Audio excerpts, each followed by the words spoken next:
Let's start off with Louisiana against Houston in the Radiance Technologies Independence Bowl. This is Friday, December 23rd, 3 p.m. Eastern on ESPN. Houston, not like a 7-point favorite, over under 57.5. Big news here is, Louisiana's quarterback, Ben Rulage, he's out for the year. So Chandler Fields, who started the regular season finale, will start. Both these, Louisiana finished 6-6. Houston finished 7-5.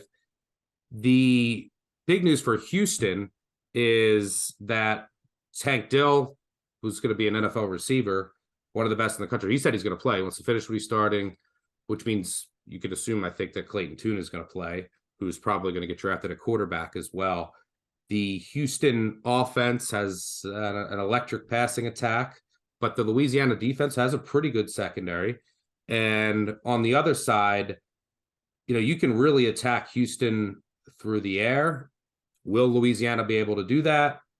I'm not sure. I'll curious to get your thoughts on that. I think I saw you play the over here. It is also worth noting that Dana Holgorsen has not been great in bowl games. Part of that is like the air raid. Does it lose some of its rhythm, which we've talked about before with some of the air raid offenses in bowl games? Break this one down. What do you see here? I took Louisiana in this game just right off the bat. And mostly I was watching Dana Holgorsen's presser about getting this bowl. It was just like, it was the same thing that I heard out of Rhett Lashley at SMU. It's like, we have not a lot of interest in going to Shreveport. It's a team that coming into the year, they thought they had a shot at like a New Year's Six bowl, and they definitely had a disappointing year. So care is certainly a question. Dana's already thinking about 2023. Dana's not thinking about this game whatsoever.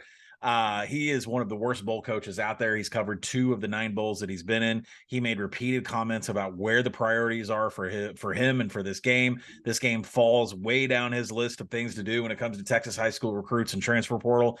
And Shreveport's just not a big area of recruiting for Houston when it comes from a football perspective. There's no word. I have a hard time hearing that Tank Dell is declaring for the draft. He's going to play in this game. Clayton Tune is in the same boat, right? And I would not be surprised if they opted out. Now, they have not opted out. We're recording this, 6, 7, 8 days in advance, whatever, right? I wouldn't be surprised if it's announced right before, but they're not going to fill all of their practice, their number of practices that they get. I think it's 15. They're not going to fill all of that, and they're not going to be very prepared coming into this game. Now, on the Louisiana side, it's a completely different story, right? Chandler Fields is a quarterback once again. He was hurt earlier in the season. Ben Woldridge took over, then he was knocked out, and Fields got starting duties again. Modest numbers in the last 2 games, a 3-to-1 T to INT ratio, 4 turnover-worthy plays, over 20 yards scrambling in each game, so he can move just a little bit. But the name to watch in this game is Michael Jefferson. He's not there for them. He's preparing for the NFL draft. He was 2.7 yards per route run, 7 TDs on the season. So the pass defense, which is poor for Houston, Louisiana really could have used Jefferson, but they do have other options here. Houston's saving grace on defense is their top ranking in pass rush. That's it. The rest of the defense is terrible. And Fields was really good in 43 passing attempts with pressure this year. 3 TDs, only 1 turnover worthy play. He never had an interception. Woolridge was the worst quarterback in the nation under pressure. So that could actually benefit Louisiana here. This could be a boost. Houston's 125th in penalties. They're 116th in third downs. They're 113th in tackling. Those 3 things are really important to me in bowl games. I think this is upset city all the way. Louisiana is going to feel like they're playing at home. Playing in the Independence Bowl is a really big deal for them. And they are just a more stable unit, and they're the team that wants to be there. And, it's first-year coach. I'm backing a first-year coach again, but Dana Holgorsen's proved that he just doesn't care about bowls. Yeah, laying 7 with the Holgorsen, this Houston team is a scary proposition. I actually would lean to the under. I don't know if we want to cut this out, Mitchell, but if you think it's okay to leave it in. Is there a Mike Leach funeral planned? This is another thing too, is all of these people that got their career in coaching or playing because of Mike Leach, everybody's feeling this effect. And so if you're going to look at the responsibilities of Dana Holgorsen to get his team prepared for this, does that fall in there too with the recruiting, with the transfer portal?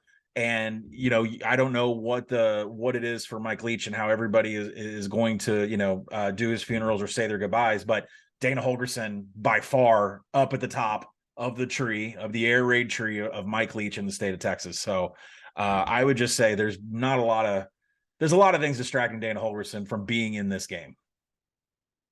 Yeah, I actually also would look at the under. I know, but Houston unders are petrifying. But Houston's their pass D is so bad. They lost some pros from last year's team, and then they had injuries, and their secondary was shredded routinely throughout the season. But Louisiana's passing offense is not great. Like you said, you're missing Jefferson. And on the other side of the ball, Houston just throws it. Louisiana secondary is one of the best at the group of 5 level. So I think they can match up there. And then like you said, there's also then you have the fact that like air raids and bowl games, they're a little rusty. And then there's a chance that, Dell maybe doesn't either opts out or he doesn't play the full game, right? He was dealing with some injuries down the stretch, coming out for snaps here and there. Maybe Tune ends up opting out. So that's what I would look at from in what world total perspective. In what world does Tank Dell need a Independence Bowl highlight reel to help his NFL draft stock? None. So I'm shocked that he said he's going to play.